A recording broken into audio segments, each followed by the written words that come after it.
नमस्कार, जय जोहार। क्या आप भी गवर्नमेंट एग्जाम्स की तैयारी करना चाहते हैं? क्या आप भी मेमोरी टेक्निक्स और ट्रिक्स के जरिए बहुत ही कम समय में स्मार्ट स्टडी करना चाहते हैं? क्या आप चाहते हैं कि सीजी व्यापम टॉपर आपको पढ़ाए? तो डाउनलोड करिए योगेंद्र साहू क्लासेस ऐप। यहाँ 10 से अधिक गवर्नमेंट एग्जाम्स क्रैक करने वाले और सीजी व्यापम टॉप करने वाले योगेंद्र सर सीजीपीएससी और सीजी व्यापम के अंतर्गत होने वाले सभी एग्जाम्स की तैयारी कराएं। तो डाउनलोड करिए Yogendra Sahu classes app to be the best, learn from the best.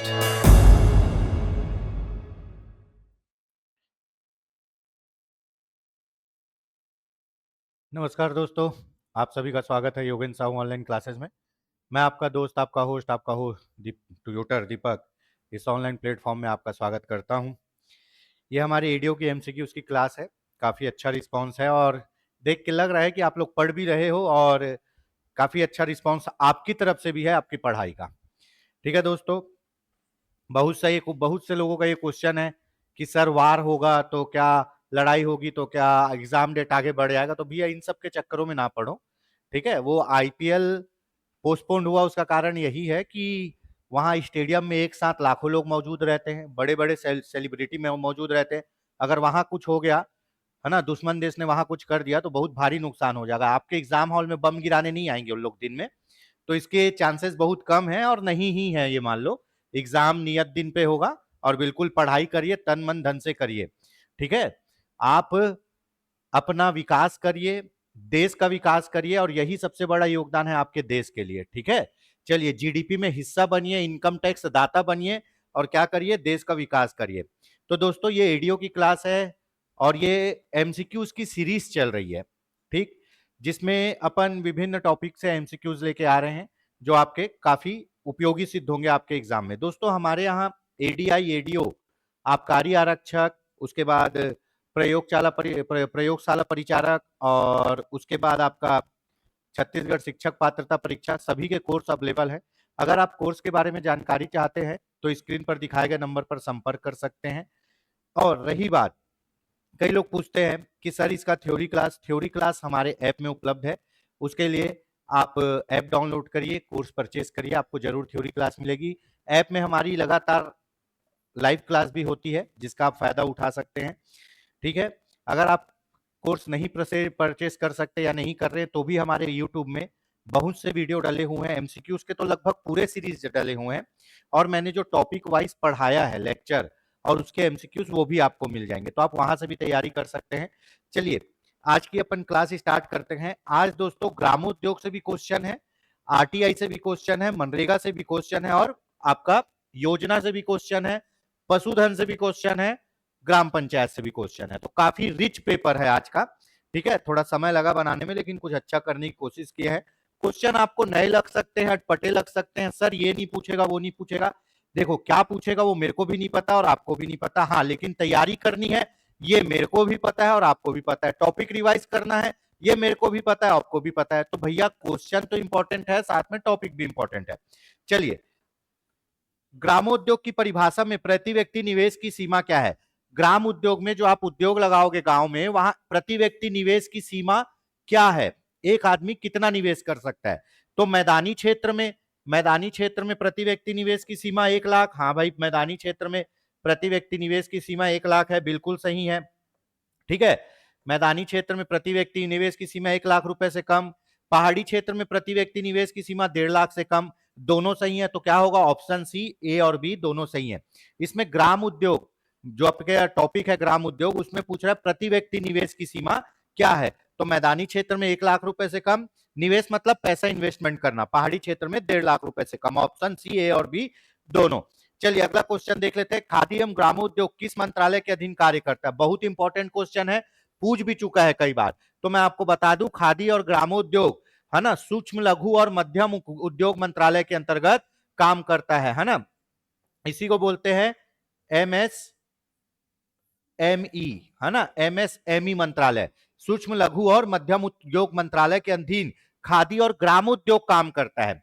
जो आपके बड़े बड़े इंडस्ट्री है, स्टील प्लांट जो है वो वृहद उद्योग मंत्रालय के अंतर्गत काम करता है। जो छोटे प्लांट है वो मध्यम उद्योग मंत्रालय के अंतर्गत काम करता है। ठीक है, तो खादी एवं ग्राम उद्योग ये अधिकतर किससे संबंधित है? हस्तकला, शिल्पकला।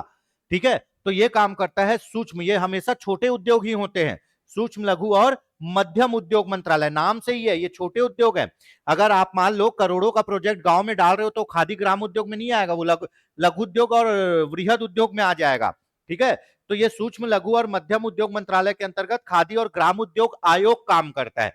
ठीक है, तो ये होगा ऑप्शन डी। चलिए, बहुत बढ़िया क्वेश्चन। निम्नलिखित में से कौन आरटीआई अधिनियम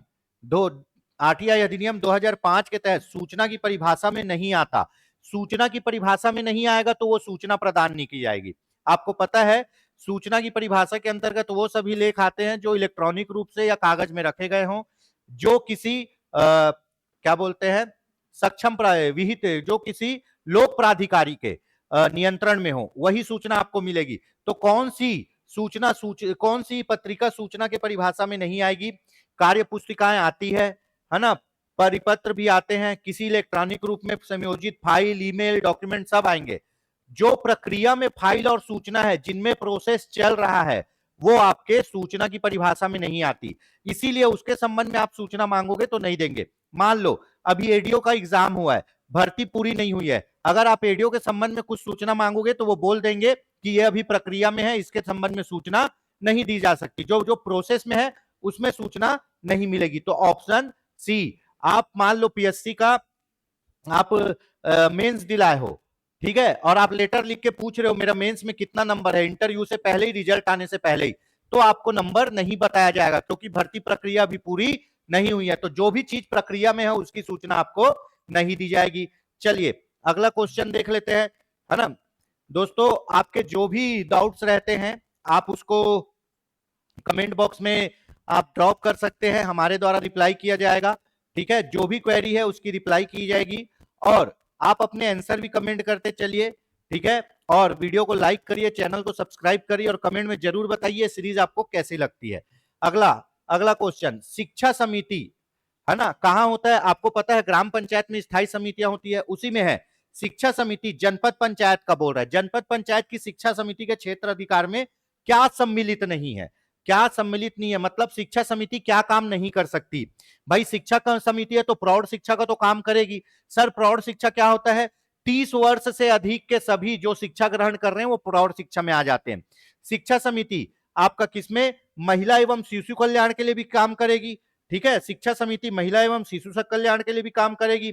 और शिक्षा समिति दुर्भिक्ष मतलब होता है अकाल के लिए भी काम करती है। यहां मैं एक चीज बता दूं दोस्तों, जो पंचायत की शिक्षा समिति है, जनपद पंचायत और जिला पंचायत, फिर से बोल दे रहा हूं, जनपद पंचायत और जिला पंचायत की शिक्षा समिति गांव में जो भी आपदा आएगी, कोई भी आपदा, टिड्डी दल, बाढ़, सूखा, अकाल, ओलावृष्टि, उसमें काम करेगी शिक्षा समिति।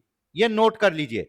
ठीक है, दूसरा, अगर ग्राम पंचायत में कोई भी आपदा आता है तो उसको बचाने के लिए जो योजना चलेगी वो जनपद पंचायत स्तर पर चलेगी, ना कि ग्राम पंचायत पर, ना ही जिला पंचायत पर।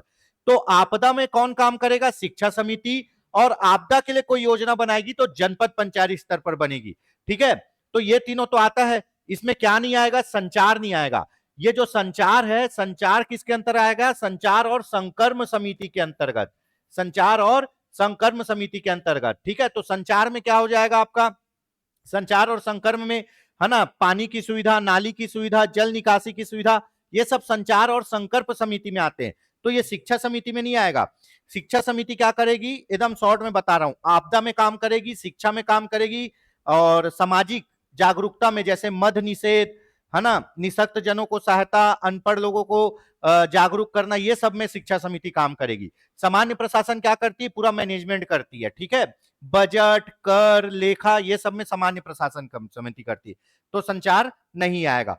चलिए एक चीज याद रखना, शिक्षा समिति आपदा में काम करती है और आपदा से निपटने के लिए कार्य योजना जनपद पंचायत स्तर पर बनाई जाती है। आ गया क्वेश्चन, बोले और आ गया सूखा मतलब आपदा है, आपदा से निपटने के लिए योजना तैयार किया जाता है। किस स्तर पर तैयार किया जाता है? बहुत इंपॉर्टेंट है, कई बार पूछा, याद रखना, विकास खंड स्तर पर। और विकास खंड स्तर पर क्या होता है दोस्तों? जनपद पंचायत। हमारे यहाँ 146 जनपद पंचायत है। हाँ, तो भैया कुछ भी आपदा आएगा गांव में, उससे निपटने के लिए योजना जनपद पंचायत स्तर पर चलाई जाएगी। और बता रहा हूं, सार्वजनिक बाजार और मेले, कौन सा? सार्वजनिक बाजार, है ना, सार्वजनिक बाजार तथा मेले, ये भी किसके अंतर्गत आएंगे? जनपद पंचायत। अगर गांव में सार्वजनिक बाजार मेला लगा है तो जनपद पंचायत मैनेज करेगा। अगर दैनिक बाजार लगा है तो ग्राम पंचायत, सार्वजनिक मतलब बड़े बाजार और मेले लगे हैं तो वो जनपद पंचायत के अंतर्गत आएंगे। तो ये चीज आपको याद रखना है। चलिए, ये क्वेश्चन आते हैं, जितना ज्यादा डिस्कशन हो सकता है उतना अच्छा है। पंचायत की, जिला पंचायत की शिक्षा समिति बोल रहा है। शिक्षा समिति मतलब अपनी दूसरे नंबर की समिति।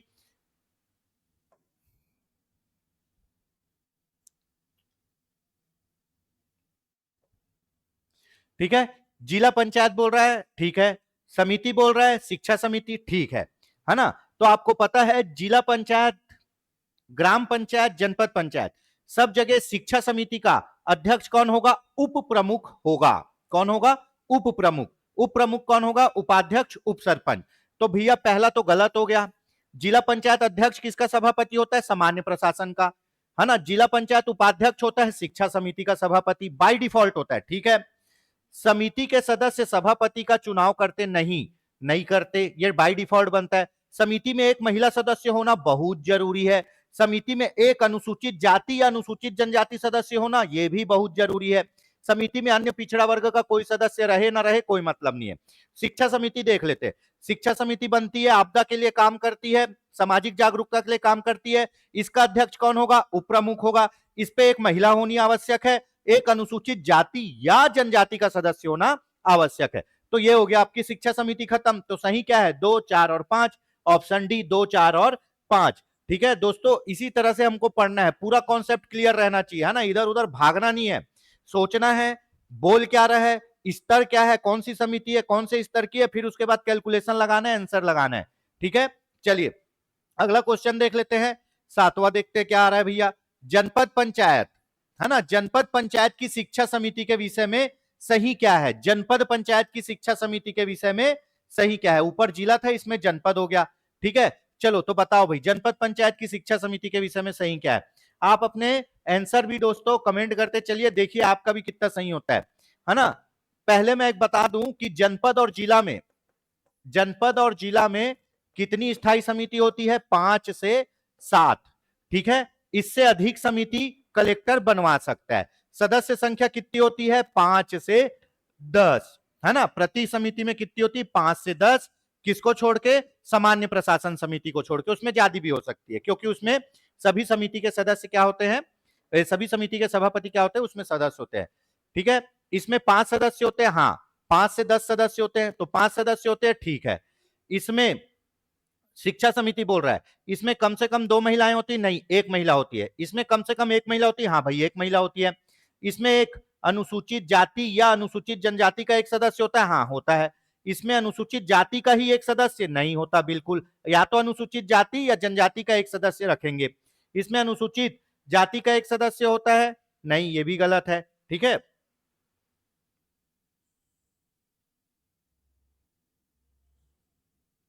इसमें एक अनुसूचित जाति का एक सदस्य होता है, नहीं जनजाति का एक सदस्य होता है, नहीं, या तो अनुसूचित जाति का सदस्य होगा या अनुसूचित जनजाति का सदस्य होगा। एक महिला होगी, इसका अध्यक्ष होगा उप प्रमुख। ठीक है, तो ऑप्शन क्या हो गया? 1, 4, 5, 1, 4, 5 ऑप्शन डी। किसकी शिक्षा समिति? जनपद पंचायत की शिक्षा समिति। अध्यक्ष कौन होगा? उप प्रमुख होगा। एक महिला होनी अनिवार्य है, दूसरा एक अनुसूचित जाति या जनजाति का सदस्य होना अनिवार्य है। आपको बता दूं, जनपद पंचायत और जिला पंचायत में न्यूनतम 5 स्थायी समिति होती है, अधिकतम 7 स्थायी समिति होती है। 7 के ऊपर अगर निर्माण करना है तो कलेक्टर कर सकता है। ठीक है, सदस्य न्यूनतम 5 होंगे, अधिकतम 10 होंगे। ठीक है, प्रति समिति में। ठीक, तो ये हो गया आपका ऑप्शन डी। अगला क्वेश्चन देख लेते हैं। करारोपण एवं लेखा ग्राम पंचायत की किस समिति के क्षेत्राधिकार में आता है? मैं आपको बता दूं, बजट, करारोपण, लेखा, IRDP integrated rural development plan, वार्षिक लेखा, बजट, ये सब किसमें आएगा? सामान्य प्रशासन समिति में। किसमें आता है? सामान्य प्रशासन। बजट, लेखा, करारोपण, इंटीग्रेटेड डेवलपमेंट प्लान, है ना, श्रम नियोजन, जनशक्ति, ये सब किसमें आएगा? सामान्य प्रशासन समिति में आएगा। किसमें आएगा? सामान्य प्रशासन समिति में। तो ये आपको याद रखना है। श्रम एवं जनशक्ति नियोजन ये भी आता है सामान्य प्रशासन समिति में। Option A. सर ये बोल रहे हो ये समझ नहीं आ रहा भैया, ये वो टॉपिक है जिसपे ये समितियां काम करती है। ठीक है, चलिए अगला क्वेश्चन देख लेते हैं। सूची 1 से सूची 2 को मिलान करिए। ये समिति का नाम है, ये उसके कार्य हैं। ये समिति का नाम है, ये उसके कार्य हैं। ठीक है, सबसे पहले आपको पता है शिक्षा समिति क्या करती है? स्वास्थ्य और स्वच्छता के लिए काम करती है। ये आपको पता है, स्वास्थ्य, स्वच्छता, सामाजिक जागरूकता, शिक्षा, आपदा में काम करेगी, है ना, ये सब शिक्षा समिति का काम है। आपको पता है संचार और संकर्म समिति जल प्रदाय, नाली, उसके बाद पानी निकासी, ये सब का काम करेगी। तो संचार और संकर्म समिति ग्रामीण जल प्रदाय। सहकारिता और उद्योग समिति ये करती है मितव्ययिता पे काम। कृषि करती है समिति समोच्च बंधन, खेतों का समोच्च बंधन। पूरा मेरे को भी नहीं पता है, लेकिन एक दो मेरे को पता है, उससे आंसर आ गया। ठीक है, उससे आंसर आपका आ गया।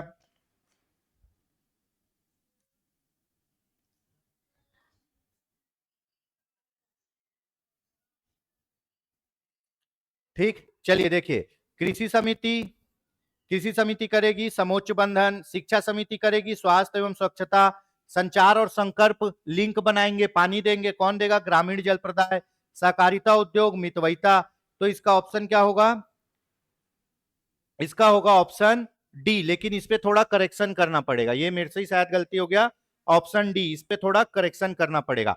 ए का होगा 3, है ना, ए का होगा 3 और सी का होगा 2, तब ये जोड़ी बनेगी। ए का होगा 3 और सी का होगा 2, तब ये जोड़ी बनेगी। ठीक है, ये इसका है शिक्षा समिति, ये इसका है संचार संकल्प, ये इसका है, ये इसका है। ठीक है, तो पहले का तीसरा, दूसरे का चौथा, तीसरे का दूसरा और चौथे का पहला, ऑप्शन डी। यहां 3 कर लीजिएगा, यहां 2 कर लीजिएगा। ठीक है, चलिए ये भी हो गया। जनपद पंचायत और जिला पंचायत की स्थायी समितियों के विषय में सही क्या है? सही क्या है ये पूछ रहे हैं। ठीक है, सही क्या है ये पूछ रहे हैं। तो चलिए जो सही है उसी पे पहले बात करते हैं, है ना। कुल 5 से 7 स्थायी समिति होती है, बिल्कुल। समितियों की संख्या न्यूनतम 5, अधिकतम 7, सदस्यों की संख्या 5 से 10 प्रति समिति। ठीक है, जनपद जिला पंचायत के अध्यक्ष स्थायी समिति के सदस्यों को नामांकित करते हैं। क्या नामांकित करते हैं बताइए? नहीं करते। ठीक है, जनपद जिला पंचायत के सदस्य अपने में से स्थायी समितियों के सदस्य का निर्वाचन करते हैं, बिल्कुल सही। जो जनपद पंचायत और जिला पंचायत के सदस्य हैं उन्हीं लोग अपने में से लोगों को समिति का सदस्य चुनते हैं कि आप इस समिति में, आप इस समिति में। ठीक है, चलिए विधायक जो जनपद पंचायत का पदेन सदस्य, आपको पता है विधायक जनपद पंचायत और जिला पंचायत दोनों में पदेन सदस्य होता है। किन्हीं 2 समितियों का पदेन सदस्य होगा, है ना, यहां जनपद की बात कर रहा है। तो बता दूं कि विधायक जो जनपद पंचायत का पदेन सदस्य होता है वो जनपद पंचायत में सभी स्थायी समितियों का भी पदेन सदस्य होगा। विधायक जो जनपद पंचायत का पदेन सदस्य है वो जनपद पंचायत की सभी स्थायी समिति में पदेन सदस्य होगा। तो यहां तो गलत हो गया। सांसद जो जिला पंचायत का पदेन सदस्य है सभी समितियों का पदेन सदस्य होगा। अब मैं आपको बता दूं कि सांसद जो जिला पंचायत का पदेन सदस्य है वो जिला पंचायत में, सांसद जनपद का तो सदस्य होता नहीं है, सांसद केवल किसका सदस्य होता है? जिला पंचायत का। जिला पंचायत में चाहे राज्यसभा सांसद हो, लोकसभा सांसद हो, अगर पदेन सदस्य है तो जिला पंचायत की केवल 2 समिति, और वो भी 2 समिति अपने मन से क्या होगा? सदस्य होगा। कोई सांसद जिला पंचायत की 2 समिति में पदेन सदस्य होगा अपने मन से। ठीक है, तो ये तो गलत हो गया। सांसद जो जिला पंचायत का सदेन सदस्य है किन्हीं 2 समिति का सदस्य होगा, ये सही हो गया। ठीक है, तो आपको पता है जनपद और जिला पंचायत में न्यूनतम 5, अधिकतम 7 समिति होती है। 7 के ऊपर कलेक्टर और बना सकता है। आपको पता है कि जनपद और जिला पंचायत की स्थायी समिति सामान्य प्रशासन को छोड़ के स्थायी समितियों के सदस्य लोग अपने में से ही निर्वाचित करते हैं। आपको यह भी पता है कि विधायक जनपद पंचायत की सभी स्थायी समिति का पदेन सदस्य होता है। जिला पंचायत में विधायक केवल 2 समिति में सदस्य होगा। आपको पता है सांसद जो जिला पंचायत का पदेन सदस्य है वो जिला पंचायत की किन्हीं 2 स्थायी समिति में अपने मन से सदस्य होगा। तो इस अनुसार ऑप्शन है ए, सी और एफ। तो देख लेते हैं ऑप्शन ए, सी और एफ कहां है जी। ऑप्शन ए, सी और एफ है ऑप्शन डी में, ठीक है, तो ये होगा डी। दोस्तों कई लोगों को ये लग रहा होगा सर समझ नहीं आ रहा है, तो भैया ये पहले जो हमने क्लास रखी है की है जिसमें समितियों के बारे में अच्छे से डिस्कशन हुआ है, वो वीडियो पहले देखिए, ठीक है, तब आपको ये एमसीक्यूज अच्छे से समझ में आएंगे, क्योंकि उसमें हमने काफी विस्तार से पढ़ाया है, ठीक है। कई लोगों को लगेगा सर सरल क्वेश्चन है, देखो आपने पढ़ा इसलिए सरल है, जो नहीं पढ़ा उसके लिए तो ये भी कठिन है, ठीक है। कई लोग बोलेंगे सर बार बार क्वेश्चन रिपीट हो रहा है, तो भैया बार बार क्वेश्चन रिपीट हो रहा है तो रिवाइज भी बार बार हो रहा है, वो क्वेश्चन आ सकते हैं इसलिए रिपीट हो रहे हैं, ठीक है। तो बिल्कुल दोस्तों वीडियो में बने रहिए अंतिम तक, जरूर यकीन मानिए कि आपका बहुत काम आएगा ये एमसीक्यू, ठीक है। चलिए आगे बढ़ते हैं।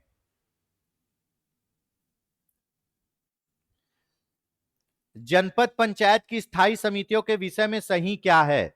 जनपद पंचायत में कौन कौन सी स्थायी समिति होती है ना। देखिए ग्राम पंचायत, जनपद पंचायत, जिला पंचायत में दो ही ज्यादा इंपॉर्टेंट है, ग्राम पंचायत और जनपद पंचायत, ठीक है। चलिए जनपद पंचायत की स्थायी समितियों में सामान्य प्रशासन समिति होती है, शिक्षा समिति होती है, कृषि समिति होती है, सहकारिता और उद्योग समिति होती है। उसके बाद 4 हो गया, पांचवी वन समिति, पांचवी क्या होगी? वन समिति। और उसके बाद क्या होगी?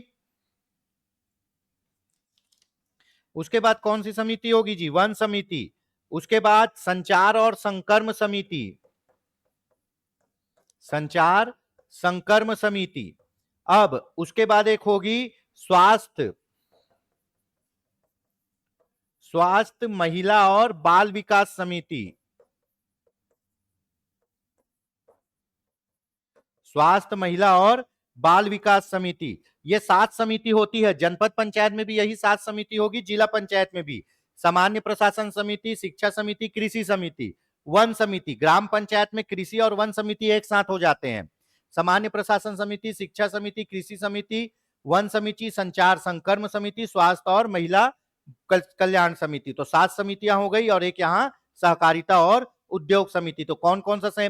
लोक कल्याण समिति, वित्त समिति नहीं होता है ना, ना जनपद पंचायत में होता है ना जिला पंचायत में होता है। 1 2 3 और 6, ऑप्शन डी 1 2 3 और 6 ये समितियां होती है, 7 समिति, ठीक है।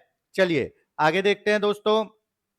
पंचायत क्षेत्र में निर्माण कार्यों के निम्नलिखित कौन सी समिति जिम्मेदार है? ग्राम पंचायत क्षेत्र में, ग्राम पंचायत क्षेत्र में निर्माण कार्य हो रहा है, घर वर बनाना है, तो कौन सी समिति इसके लिए आपको अनुमति देगी? कौन सी समिति जिम्मेदार है? नाम सही है, निर्माण और विकास समिति। कौन सी समिति? निर्माण और विकास समिति से आपको परमिशन लेना पड़ेगा। ग्राम पंचायत क्षेत्र की बात कर रहा है, ध्यान रखिएगा। चलिए विश्व में बकरियों की संख्या की दृष्टि से भारत का कौन सा स्थान है? तो मैं बता दूं विश्व में बकरियों की संख्या की दृष्टि से भारत का दूसरा स्थान है ना। गाय में है प्रथम, ठीक है, बकरी में है द्वितीय, ठीक है, भेड़ में है तृतीय, कुल पशुधन में है प्रथम, दूध उत्पादन में है प्रथम। कब? 1998 से लगातार, अमेरिका को पीछे छोड़े। बकरियों में द्वितीय स्थान पर है हम कुल पशुधन में। सिक्योर सॉफ्टवेयर का राज्य के सभी जिलों में किस वर्ष से प्रारंभ किया गया जो MIS से लिंक है? मनरेगा में चलता है भैया सिक्योर सॉफ्टवेयर, मनरेगा में सिक्योर सॉफ्टवेयर चलता है, आप पढ़े हो। तो सिक्योर सॉफ्टवेयर कब से प्रारंभ किया गया हमारे राज्य में, छत्तीसगढ़ में? 2018-19 से सिक्योर सॉफ्टवेयर प्रारंभ किया गया है। यह सॉफ्टवेयर का क्या काम है? कार्य का प्रशासनिक और तकनीकी, कार्य का प्रशासनिक और तकनीकी स्वीकृति प्रदान करता है। ये ऑनलाइन स्वीकृति मिलेगी, है ना, आपको कहीं भी वहां ऑफिस जाने की जरूरत नहीं है। मनरेगा में होने वाले कार्य के प्रशासनिक और तकनीकी स्वीकृति सिक्योर सॉफ्टवेयर से ही मिलेगा, ठीक है। कोई भी जो परियोजना अधिकारी है, कार्यक्रम अधिकारी है, वो अपने लेवल पे यहाँ पे कार्य को स्वीकृत कर सकता है।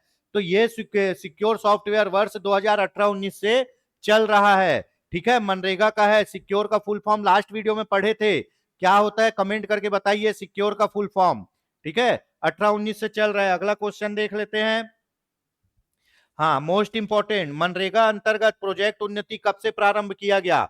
मनरेगा अंतर्गत प्रोजेक्ट उन्नति कब से प्रारंभ किया गया? ये भी 2018-19 से प्रोजेक्ट उन्नति प्रारंभ किया गया। अब इसकी कहानी बता दूं, प्रोजेक्ट उन्नति का क्या काम है। देखिए, मनरेगा में किनको काम मिलता है? अकुशल श्रमिकों को, है ना। अब अकुशल श्रमिकों को क्या जिंदगी भर काम देते रहेंगे क्या? नहीं।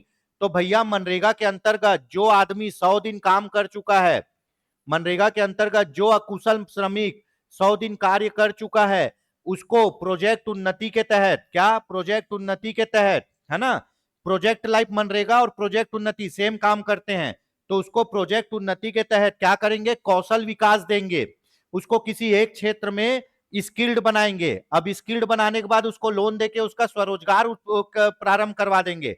अब वो क्या हो गया? कुशल श्रमिक हो गया। तो उसको मनरेगा में काम नहीं मिलेगा, वो अपना बिजनेस करेगा और 12 महीना रोजगार कमाएगा, 12 महीना पैसा कमाएगा। इससे क्या होगा?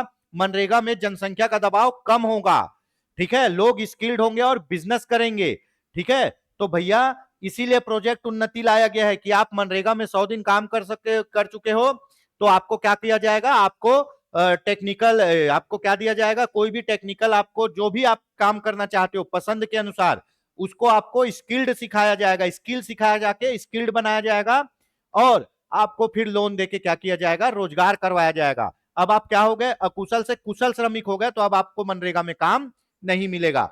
तो ये कब से चालू हुआ है? 2018-19 से चालू हुआ है, ठीक है।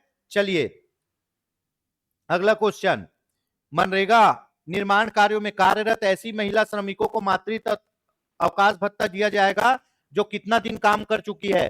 तो जो 12 माह में 50 दिन काम करेगी उसी महिला को मातृत्व भत्ता दिया जाएगा। मातृत्व भत्ता कितना देंगे? 1 माह का वेतन, 1 माह का वेतन देंगे, ठीक है। और कौन देगा? राज्य सरकार देगा। कौन देगा?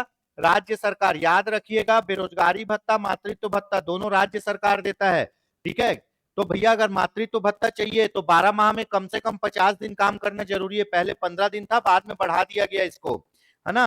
तो मातृत्व भत्ता उन्हीं को मिलेगा जो 12 माह में 50 दिन काम की है महिला। और कितना मिलेगा? 1 माह का वेतन। कौन देगा? राज्य सरकार। चलिए अगला क्वेश्चन, मनरेगा के तहत मातृत्व भत्ता अवकाश के रूप में कितने माह की मजदूरी मिलती है? आपको पता है कितने माह की? 1 माह की। कौन देगा? राज्य सरकार। देखिए बैक टू बैक क्वेश्चन मैंने इसलिए ला दिया कि टॉपिक रिवाइज हो जाए। आज ये क्वेश्चन पढ़ोगे, कल वो क्वेश्चन पढ़ोगे, लिंक नहीं बनेगा। इसीलिए अपन अब क्या करेंगे, जो टॉपिक है उसके पूरे एमसीक्यूज एक साथ ही कर लें, ताकि क्या है वो टॉपिक पूरा रिवाइज हो जाए, आपका एक बढ़िया से नोट्स बन जाए। तो 1 माह का वेतन मिलेगा। चलिए, मनरेगा के तहत किसके द्वारा मातृत्व भत्ता दिया जाता है? सीधा सीधा आंख बंद करके मार दो, क्या? राज्य शासन द्वारा। बेरोजगारी भत्ता,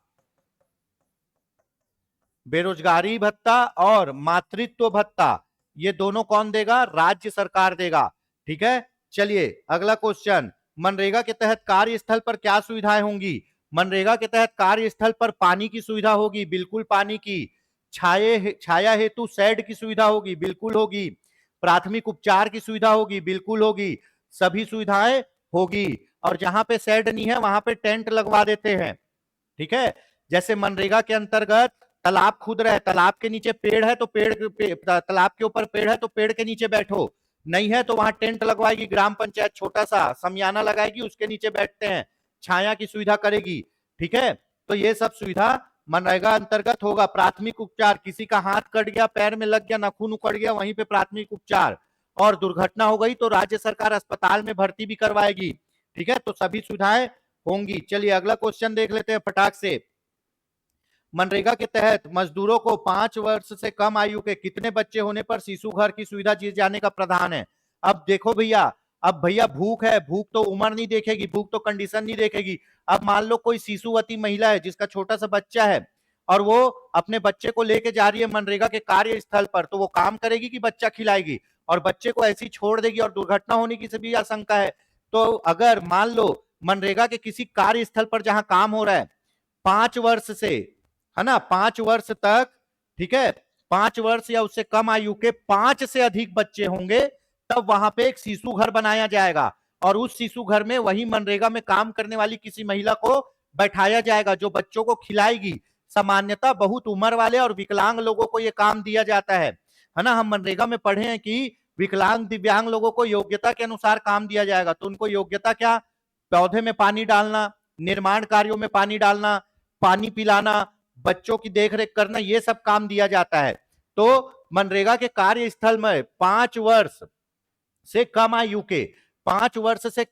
के 5 से अधिक बच्चे हैं। कितने?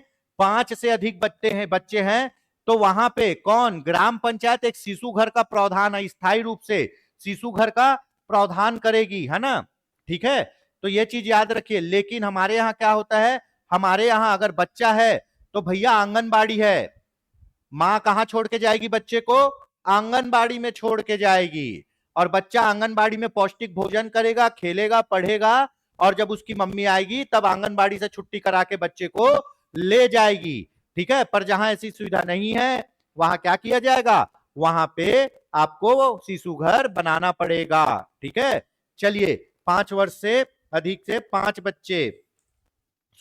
वर्ष से कम के 5 से अधिक बच्चे, उम्र कम होनी चाहिए, बच्चों की संख्या 5 से अधिक होनी चाहिए। चलिए, बढ़िया क्वेश्चन। दोस्तों ये सीरीज आपको कैसी लग रही है, आपके लिए कितनी हेल्पफुल है? अगर आपका कोई सुधारात्मक या सुझावात्मक कोई भी आपका विचार है तो जरूर कमेंट बॉक्स में रखिए कि सर ये करिए या ये बताइए, ये करिए तो और बहुत अच्छा हो जाएगा। ठीक है, हम अपने लेवल पे बेस्ट करने की सोच रहे सर दोस्तों, और यकीन मानिए अगर कंटिन्यू अपन एमसीक्यूज करते रहें तो हमारा बहुत अच्छा तैयारी हो जाएगा। आप पढ़ रहे हो बहुत अच्छी बात है, लेकिन एमसीक्यूज लगा के ये देखना भी जरूरी है कि आपकी एक्यूरेसी कितनी है। ठीक है, और जहां आपकी एक्यूरेसी कम है उस टॉपिक को बढ़िया से रिवाइज करिए। हालांकि मैं सिर्फ आंसर बता के भी खत्म कर सकता हूं, हम इतनी बात इसीलिए कर रहे हैं ताकि रिवीजन हो, क्विक रिवीजन के फॉर्मेट में चल रही है क्लास कि एकदम 60 से 2 मिनट 1 मिनट में टॉपिक का रिवीजन हो जाए। ठीक है, तो लाइक करिए वीडियो को, चैनल को सब्सक्राइब करिए और बने रहिए योगेंद्र साहू ऑनलाइन क्लासेस के साथ। ठीक है, यकीन मानिए दोस्तों हम साथ मिलकर बहुत अच्छा करेंगे। जून 2022, ठीक, क्वेश्चन में डेट लिखा है तो ऐसे ही नहीं लिखा है। जून 2022 से प्रधानमंत्री सुरक्षा बीमा योजना की प्रीमियम राशि कितना निर्धारित कर दी गई? आप देखोगे आपको 12 रुपए ही दिखाएगा, लेकिन 2022 से ये राशि हो गई है 20 रुपए। इससे पहले थी 2015 से 2022 तक थी 12 रुपए, 2022 जून से बढ़ा के इसको 20 रुपए कर दी गई है। और प्रधानमंत्री सुरक्षा बीमा, सुरक्षा का उल्टा दुर्घटना, दुर्घटना होने पर, विकलांगता होने पर, है ना, पैसा मिलेगा। अगर दुर्घटना में मृत्यु हो गई तो 2 लाख रुपए, दुर्घटना में स्थायी विकलांगता, दोनों हाथ दोनों पैर कट गए तो 2 लाख रुपए, दुर्घटना में आंशिक विकलांगता, एक हाथ एक पैर कटेगा तो 1 लाख रुपए मिलेगा। ठीक है, पूरा टॉपिक रिवाइज कब से चालू हुआ है? 9 जून 2015 से। कहां से चालू हुआ है? कलकत्ता से। खत्म हो गया टॉपिक, अब बना लो एमसीक्यू जो बनाना है। तो वर्तमान में कितना है? 20 रुपए है। प्रधानमंत्री सुरक्षा बीमा योजना के संबंध में सत्य कथन की पहचान करिए। सत्य पूछ रहा है, सही सही क्या है? मृत्यु और पूर्ण विकलांगता, या तो मर जाए या दोनों हाथ दोनों पैर कट जाए, दोनों आंख फूट जाए, तब कितना मिलेगा? 2 लाख रुपए। ठीक है, आंशिक विकलांगता पर एक आंख एक हाथ एक पैर पर 1 लाख रुपए। उम्र कितनी है जी? 18 से 70 वर्ष के उम्र के लोगों को मिलेगा। ठीक है, तो सभी कथन सही है, ऑप्शन डी सभी कथन सही है। आप सोचिए दोस्तों, आपके पूरे शरीर की कीमत सिर्फ 2 लाख लगाई है सरकार, सोचने वाली बात है। आपके आधे शरीर की कीमत 1 लाख है।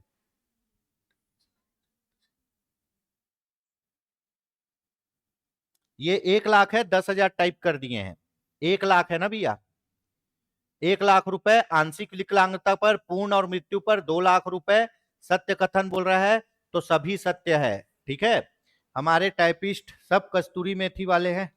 ठीक है, यहां तक समझ में आया? चलिए, इससे महंगा तो आईफोन आता है जी आपसे, है ना, और आदमी पता नहीं क्या सोचता है। चलो, प्रधानमंत्री जीवन ज्योति बीमा योजना, मैं बता दूं, सुरक्षा बीमा योजना, जीवन ज्योति बीमा योजना, भर भर के पहले क्वेश्चन आया है, आगे भी आएगा। अब जीवन का उल्टा होगा मृत्यु, तो इसमें किसमें मिलेगा? सीधा मौत पे मिलेगा, जब आदमी मर जाए। तो जीवन ज्योति बीमा योजना का प्रारंभ कहां से हुआ? कलकत्ता से। सुरक्षा बीमा योजना का भी कलकत्ता से, जीवन ज्योति बीमा योजना का भी कलकत्ता से। कब? 9 मई 2015 को। कब? 9 मई 2015 को हुआ है। ठीक है, कलकत्ता से हुआ है।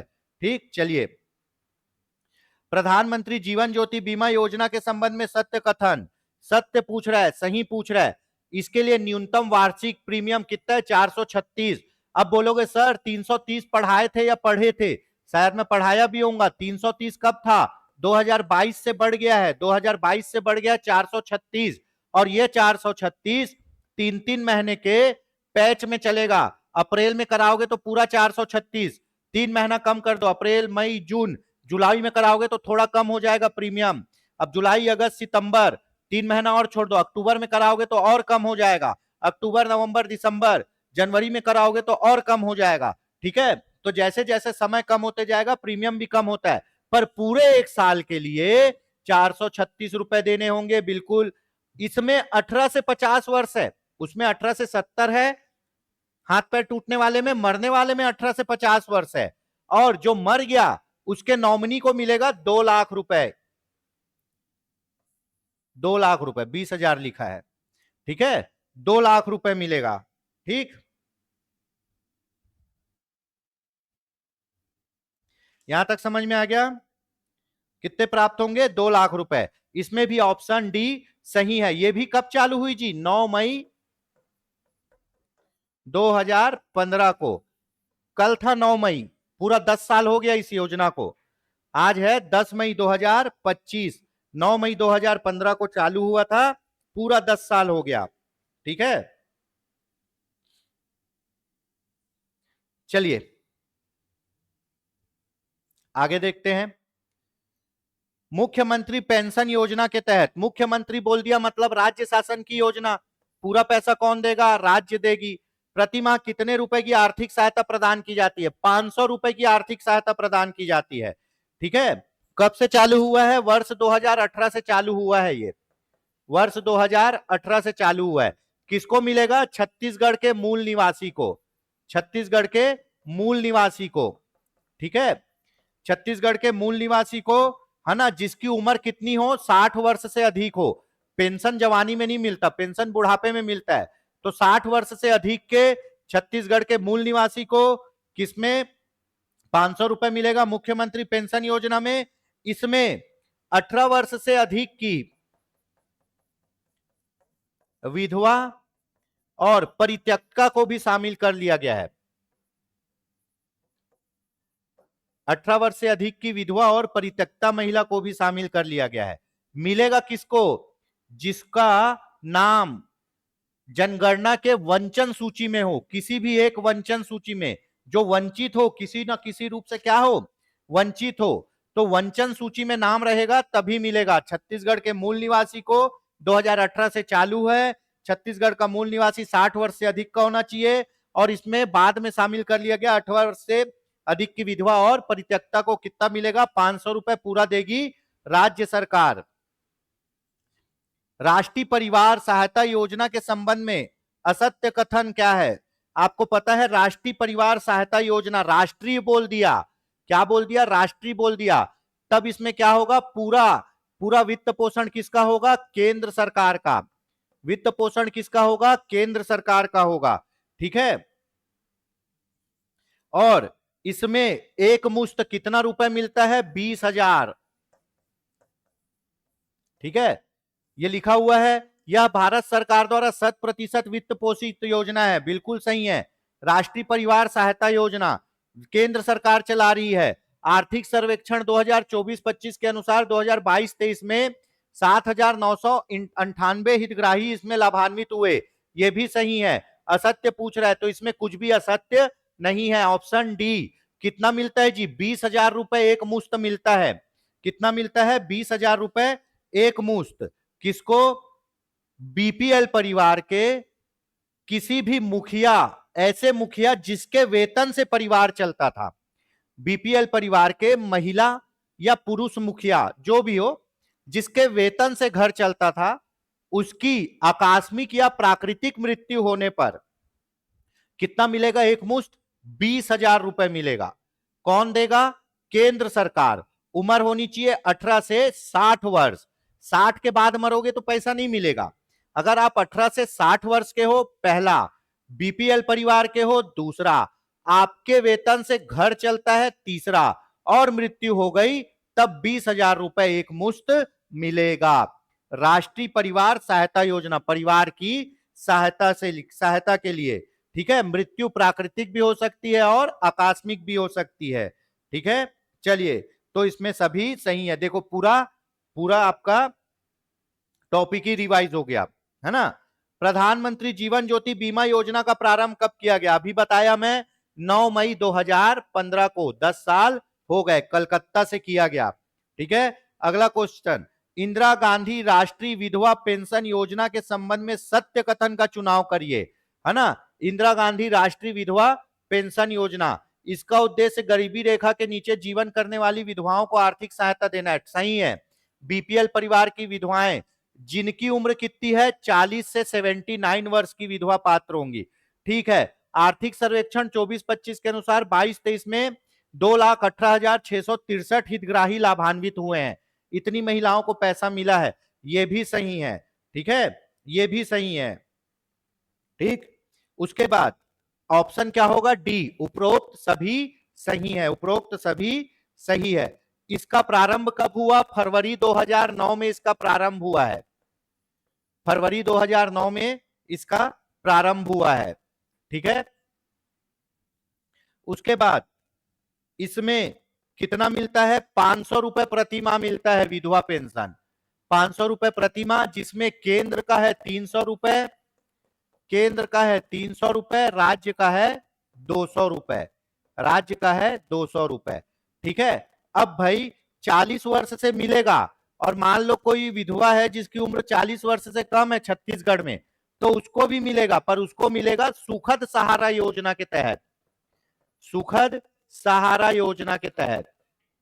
यह योजना कौन चलाती है? राज्य सरकार। यह योजना राज्य सरकार चलाती है, कब से? अप्रैल 2014 से, अप्रैल 2014 से चला रही है, कौन? राज्य सरकार, ठीक है। केंद्र सरकार इंदिरा गांधी राष्ट्रीय विधवा पेंशन योजना चला रही, जिसमें 40 से 79 वर्ष की विधवा पात्र होगी, ठीक है। इतने लोगों को मिला है 2,18,638, ये भी सही है, ठीक है। गरीबी रेखा के नीचे जीवन यापन करने वाली महिलाओं को मिलेगा, ये भी सही है। पर हमारी छत्तीसगढ़ सरकार ने एक और योजना चला रखी है, सुखद सहारा योजना। वो 18 से 39 वर्ष की विधवा और 18 से अधिक वर्ष की परित्यक्ता महिला को 500 रुपए सुखद सहारा योजना के तहत देगी। ये योजना 2014 से चल रही है। अब जब उसकी उम्र 40 वर्ष से अधिक हो जाएगी तो वो कहां चली जाएगी? इंदिरा गांधी राष्ट्रीय विधवा पेंशन के तहत पेंशन लेने चल जाएगी, ठीक है। तो ये हो गया ऑप्शन डी, सभी सही हैं। चलिए, प्रधानमंत्री आदर्श ग्राम योजना का प्रारंभ कब किया गया? प्रधानमंत्री आदर्श ग्राम योजना का प्रारंभ कब किया गया? ठीक है, तो प्रधानमंत्री आदर्श ग्राम योजना का प्रारंभ किया गया आपका 2015-16 में। ठीक है, ये क्यों किया गया? ये किया गया अनुसूचित जाति बाहुल्य गांव में, अनुसूचित जाति बाहुल्य गांव में सामाजिक आर्थिक विकास के लिए, सामाजिक आर्थिक विकास के लिए इस योजना का प्रारंभ किया गया है। प्रधानमंत्री आदर्श ग्राम योजना कब प्रारंभ? 2015-16 में। किस जगह पे? किस जगह पे? अनुसूचित जाति, है ना, अनुसूचित जाति बाहुल्य गांव में किया गया। ठीक है, गांवों के विकास के लिए, जहां पे अनुसूचित जातियों की जनसंख्या अधिक है, उन गांवों के विकास के लिए प्रधानमंत्री आदर्श ग्राम योजना प्रारंभ की गई 2015-16 में। इसमें केंद्र और राज्य का वित्त पोषण अनुपात कितना है? केंद्र का है 50% और राज्य का भी है 50%। दोनों क्या करेंगे? अपना 50-50% पैसा लगाएंगे। ठीक है, किस जगह पे? ऐसे गांव जहां अनुसूचित जाति का जनसंख्या अधिक है। ठीक है, तो ये हो गया प्रधानमंत्री आदर्श ग्राम योजना 2015-16 में। अगला क्वेश्चन देख लेते हैं, आज का आखिरी क्वेश्चन। ठीक है, प्रधानमंत्री आदर्श ग्राम योजना के संबंध में असत्य कथन है, असत्य पूछ रहा है भैया, तो असत्य कथन क्या है? इसका उद्देश्य जाति बाहुल्य ग्रामों का सामाजिक आर्थिक विकास करना है। हाँ भाई, प्रधानमंत्री आदर्श ग्राम योजना 15-16 में प्रारंभ हुई है, ठीक है, प्रदेश के जाति बाहुल्य, अनुसूचित जाति बाहुल्य गांवों के सामाजिक और आर्थिक विकास के लिए। इसमें केंद्र और राज्य का अंशदान 40-60 नहीं है, 50-50 है। क्या है? 50:50। 50% पैसा राज्य सरकार, 50% केंद्र सरकार। इस योजना के तहत छत्तीसगढ़ के प्रथम चरण में 135 ग्रामों का चयन किया गया।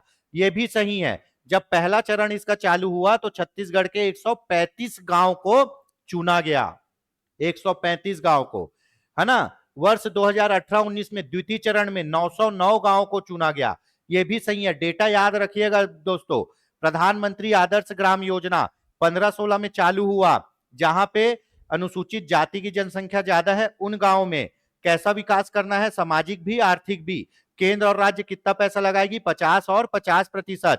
पहले चरण में 135 गांव, दूसरे चरण में 909 गांव, कई जगह आपको 175 भी दिखेगा, ठीक है। हम 135 लेके चल रहे हैं, तो इसमें गलत क्या है? ऑप्शन बी गलत है। क्यों? क्योंकि केंद्र और राज्य का वित्त पोषण अनुपात है 50-50, तो इस प्रकार ऑप्शन बी गलत हो जाएगा, गलत पूछा है। दोस्तों ये आज के हमारे टॉप 30 क्वेश्चन थे। अभी हमारा ग्राम पंचायत का वेटेज इसलिए कम हो गया क्योंकि बहुत क्वेश्चन उसके हो चुके हैं। मनरेगा हमारी फर्स्ट प्रायोरिटी में है, मनरेगा को ज्यादा ध्यान दे रहे हैं, और उसके बाद अब धीरे धीरे दूसरे टॉपिक को भी इसमें समावेशित किया जा रहा है। दोस्तों चैनल में अगर नए हैं तो सब्सक्राइब कर लीजिए, वीडियो को लाइक करिए और कमेंट में जरूर बताइए आपको ये सीरीज कैसी लग रही है, कितनी आपके लिए उपयोगी सिद्ध हो रही है। और दोस्तों हमारे यहाँ एडीआई, एडीओ, आबकारी आरक्षक और शिक्षक पात्रता भर्ती के भी क्लास चलाए जा रहे हैं। तो आप कोर्स के संबंध में कुछ जानकारी प्राप्त करना चाहते हैं तो संस्था के मोबाइल नंबर पर संपर्क कर सकते हैं। तो दोस्तों इसी तरह बने रहिए, ठीक है। मैं आपके समक्ष मुखातिब होते रहूंगा, आते रहूंगा, मिलते रहूंगा और इसी टाइप से नए नए सीरीज लाते रहूंगा। तो आज के लिए धन्यवाद। जय हिंद, जय भारत, जय छत्तीसगढ़। मिलते हैं नए वीडियो में जल्द ही।